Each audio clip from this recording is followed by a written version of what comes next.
उन आश्रम वासियों के प्राण संकट में नहीं डाल सकती। मुझे अकेले ही जाना होगा।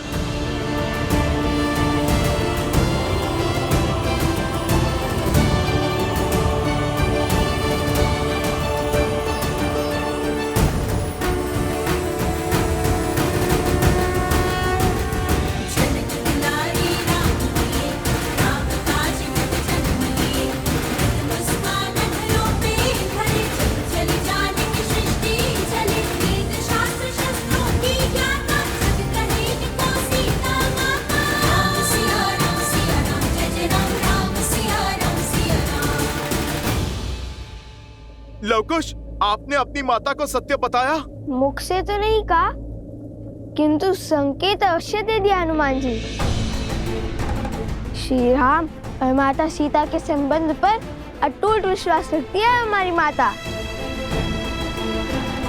इसलिए श्री राम और माता सीता को मिलाने का प्रयास हमारा धर्म भी है और कर्तव्य भी। कारण चाहे जो हो, तुम्हें अपनी माता से सत्य नहीं छुपाना चाहिए था। जितना हमने अपनी माता के जीवन को समझा है, यदि उन्हें सत्य का भान होता तो कदाचित मैं युद्ध से रोक सकती थी, किंतु हमारा उद्देश्य समझकर, हमारा लक्ष्य जानकर वे हमारा साथ ही देती। तन और मन दोनों से आपसे युद्ध करने की इजाजत है श्री राम।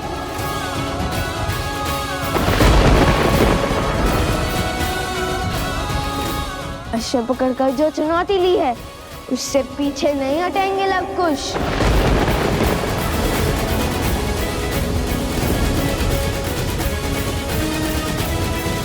जैसी तुम्हारी इच्छा। मैंने हर धर्म का पालन किया ताकि तुम दोनों को इस युद्ध की अग्नि में जलने से रोक सकूं। और यदि युद्ध करने की ही मंशा है तुम्हारी, तो तथास्तु।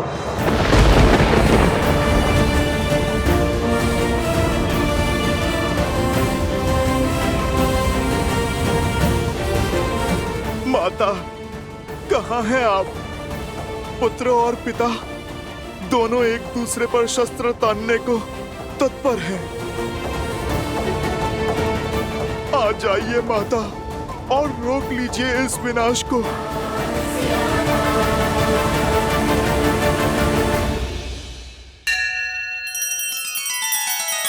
श्री रामचंद्र कृपालु भजु मन हरण भव भय दारुणम। नव कंज लोचन कंज मुख कर कंज पद कंजारुणम।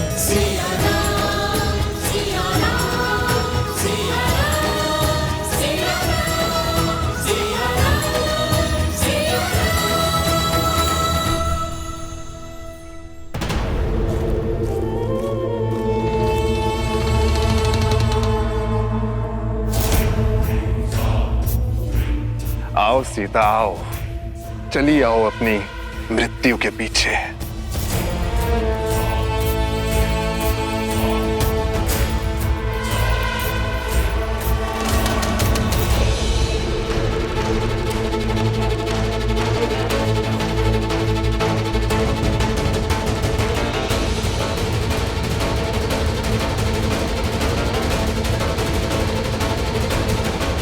ये पक्षी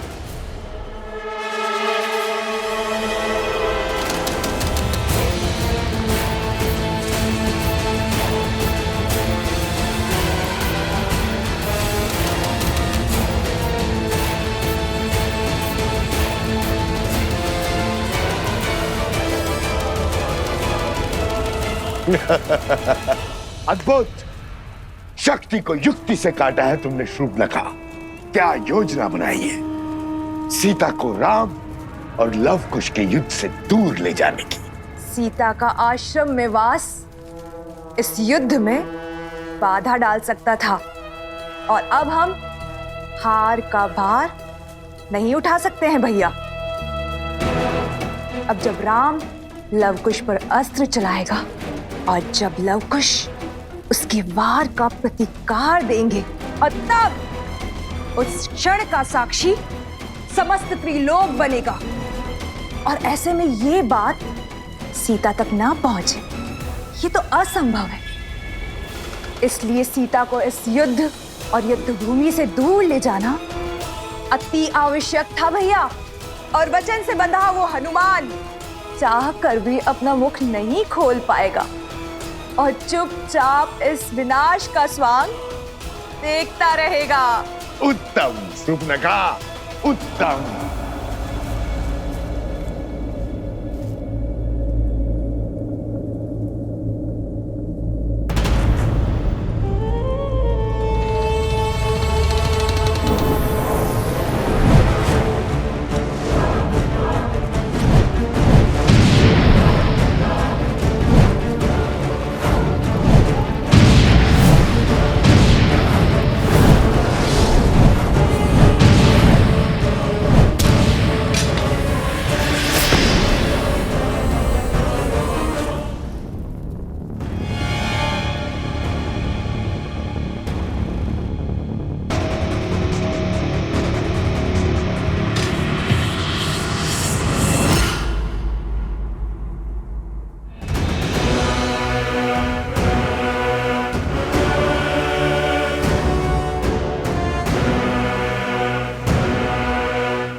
सीता से मेरी शत्रुता बहुत वर्षों पुरानी है। बहुत गहरे घाव दिए हैं उसने मुझे।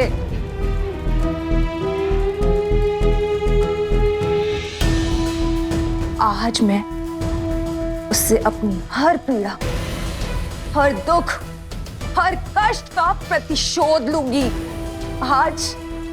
आज उस सीता का अंत होगा। एक साधारण सी स्त्री होकर भी मेरी माया को हराया उसने। मेरे तिरस्कार का कारण बनी वो। मेरे कुल को लील गई और मेरे भ्राता को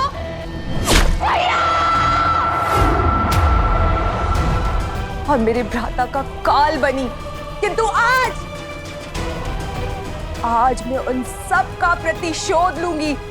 आज उसकी मृत्यु के साथ हमारी इस शत्रुता के अध्याय का भी अंत होगा।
श्री राम।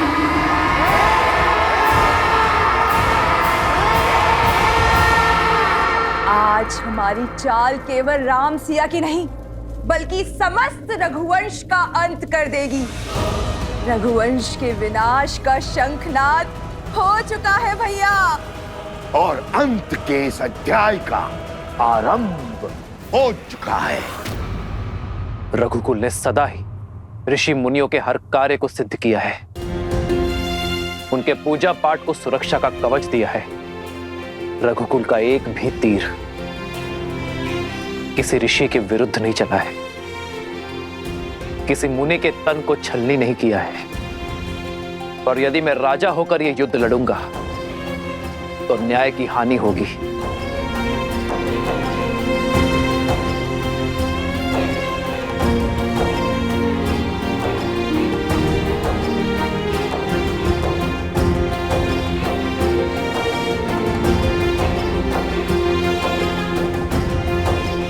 प्रभु, ये क्या कर रहे हैं आप?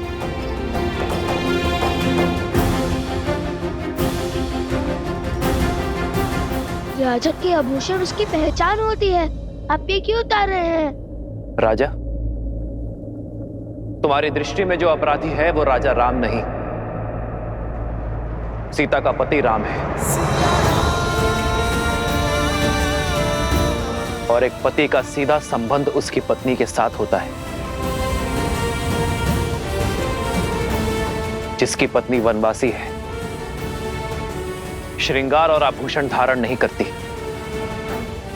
तो तुम्हारे प्रश्न और प्रहार का उत्तर देते हुए ये पति भी आभूषण धारण नहीं कर सकता। और दूसरी बात, शास्त्रों के अनुसार एक राजा का ऋषि कुमारों से युद्ध करना वर्जित है, किंतु ऋषि कुमारों में द्वंद्व संभव है। तो इसलिए आज ये राजा राम कुछ समय के लिए अपना राजसी रूप त्याग कर एक वनवासी की भांति युद्ध लड़ेगा। श्री राम श्री राम श्री राम श्री राम श्री राम श्री राम श्री राम श्री राम। ना पिता को सत्य का भान है और ना ही पुत्रों को। पिता को ये नहीं पता कि वो अपने ही वंश को लील रहे हैं, और पुत्रों को ये आभास नहीं है कि वो जिन पर बाण ताने खड़े हैं वो उनके ही पिता हैं। कदाचित सत्य का ज्ञान इस युद्ध को टाल सकता है। कम से कम ये प्रयास तो कीजिए कि सत्य उन तक पहुंच सके।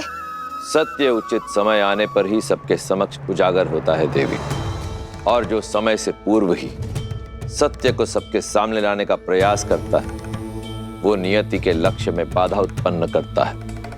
आवश्यक नहीं कि समय सदैव आपके पक्ष में हो, क्योंकि सत्य और समय कभी साथ साथ होते हैं तो कभी भिन्न।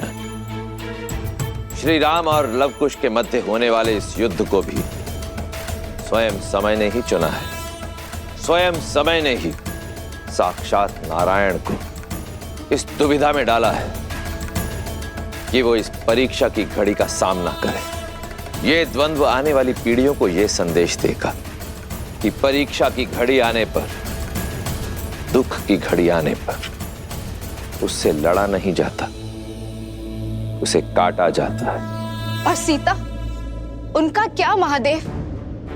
वो तो सूर्पनखा और सहस्त्र रावण के पाश में फंसी है। कहीं जो काम शक्ति नहीं कर पाई वो युक्ति ना कर दे। नहीं नहीं महादेव, सीता को कुछ नहीं होना चाहिए।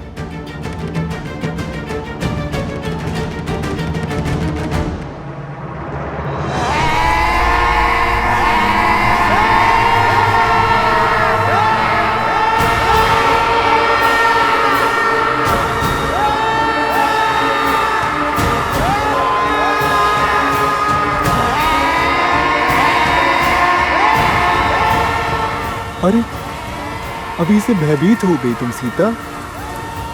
अभी तक तो तुमने विध्वंस का दंश झेला ही नहीं है।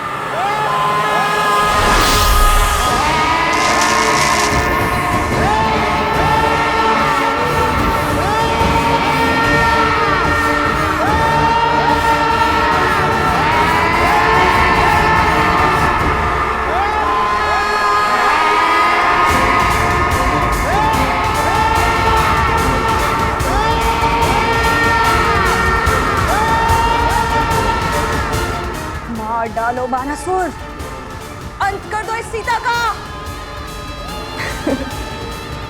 इसके साथ ही रामायण की गाथा और उसकी संपूर्णता की कथा का अंत हो जाएगा भैया।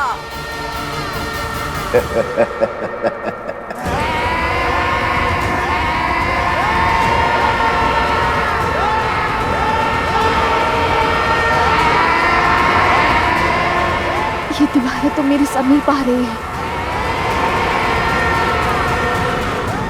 हे गौरी माँ, मुझे अपनी शरण दे, मेरी सहायता कीजिए गौरी माँ।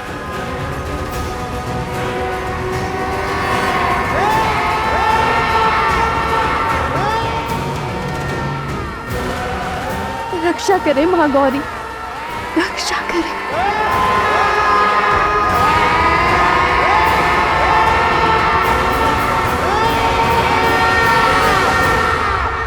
महादेव, महादेव, अब मेरी पुकार हो रही है। आप समय से विवश हैं और मैं भक्त की पुकार से। किंतु मैं क्या करूं? समय आ गया है देवी, जब आपको अपने समक्ष झांक कर देखना होगा, आत्मनिरीक्षण करना होगा। यही समय की मांग है, आपके लिए भी और देवी सीता के लिए भी। मैं कुछ समझी नहीं। भूल रही हैं आप, गौरी का एक दूसरा रूप भी है, जिससे साक्षात काल, महाकाल दोनों भयभीत रहते हैं।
हाँ सम्मा, ये नहीं हो सकता, ये नहीं हो सकता।